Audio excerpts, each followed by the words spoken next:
ফুটন্ত গরম পানিতে মুড়ি দিয়ে দেখুন এত মজার একটা রেসিপি তৈরি হবে যা আপনি কল্পনাও করতে পারবেন না। ঝটপট করে এই নাস্তাটি যদি একদিন বাসায় তৈরি করে খান তাহলে রোজ তৈরি করে খেতে ইচ্ছে করবে, কারণ এই রেসিপিটা এতটাই বেশি মজার হয়। চলুন তাহলে মুড়ি দিয়ে ইউনিক এই রেসিপিটা কিভাবে তৈরি করলাম সেটাই আজকে শেয়ার করি। এর জন্য প্রথমেই আমি ফুটন্ত গরম পানিতে 3 কাপের মতো দিয়েছি মুড়ি। অনেক সময় দেখা যায় মুড়ি নরম হয়ে যায়, ওই নরম হয়ে যাওয়া মুড়ি দিয়েও কিন্তু আজকের এই মজাদার রেসিপিটা তৈরি করে নিতে পারবেন। আর আপনি যদি না বলেন, সত্যি বলছি কেউ বুঝতেই পারবে না আজকের এই রেসিপিটা মুড়ি দিয়ে তৈরি করা হয়েছে। তো 3-4 মিনিটের জন্য মুড়িগুলো ফুটিয়ে ছাঁকনি দিয়ে আমি পানি ঝরিয়ে নিয়েছিলাম। চলুন এবার রান্নাটাই শুরু করে দিই। তো প্রথমে আমি কড়াইতে পরিমাণ মতো তেল দিয়ে দিয়েছি। তেলটা গরম হয়ে আসলে এখানে দিব পেঁয়াজ কুচি, মরিচ কুচি আর টমেটো কুচি। টমেটো কিন্তু অবশ্যই ব্যবহার করার চেষ্টা করবেন, কারণ টমেটো কিন্তু যে কোনো খাবারের স্বাদ আরো দ্বিগুণ বাড়িয়ে দেয়। তো সবকিছু নাড়াচাড়া করে হালকা করে একটু ভেজে নিব।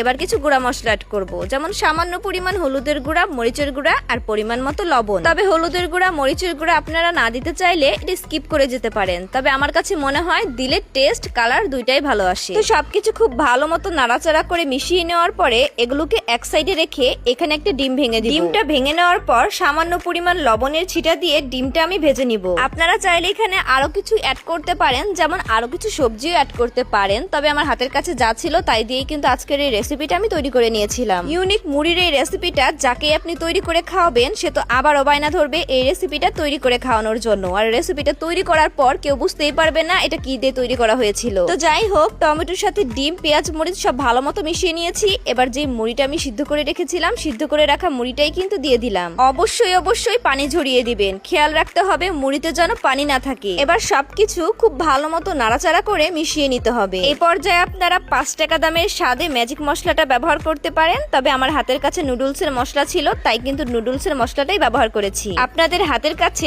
যেটা থাকবে সেটাই কিন্তু ব্যবহার করে নেবেন। মুড়ির তৈরি এই রেসিপিটা কিন্তু স্বাদে ঘ্রাণে দুটোতেই বেশ সেরা। যেদিন থেকে মজাদার এই রেসিপিটা আমি তৈরি করা শিখে গিয়েছি, ঠিক ওই দিন থেকে প্রায় সময় কিন্তু রেসিপিটা আমি তৈরি করে খাই। আমার কাছে খুবই মজা লাগে। এটা তেলের উপরে একটু ভাজা ভাজা করে নেবেন, এতে করে খেতে কিন্তু আরো বেশি টেস্টি লাগবে। নামানোর আগ দিয়ে দিব ফ্রেশ ধনিয়া পাতা, এটা কিন্তু স্কিপ করা যাবে না। তো ধনিয়া পাতা দিয়ে নাড়াচাড়া করেই কিন্তু আমি নামিয়ে ফেলবো। গরম গরম থাকা অবস্থাতেই কিন্তু আমি প্লেটে নামিয়ে নিচ্ছিলাম, আর এত সুন্দর একটি স্মেল বের হচ্ছিল। আপনারা যদি এটা তৈরি করে না খান তাহলে কিন্তু সত্যিই বুঝতে পারবেন না। সামান্য একটু লেবু চিপে নেবেন, এতে করে খেতে আরো বেশি টেস্টি লাগবে। গরম গরম অবস্থায় খাবেন আর শুধু ভাববেন এত বেশি মজার কিভাবে হতে পারে। তো ইউনিক এই মুড়ির রেসিপিটা অবশ্যই কিন্তু একদিন বাসায় তৈরি করে খাবেন। আর আজকের মজাদার এই রেসিপি যদি মন থেকে ভালো লাগে অবশ্যই একটি শেয়ার করে দিবেন। সবাই ভালো থাকবেন, সুস্থ থাকবেন।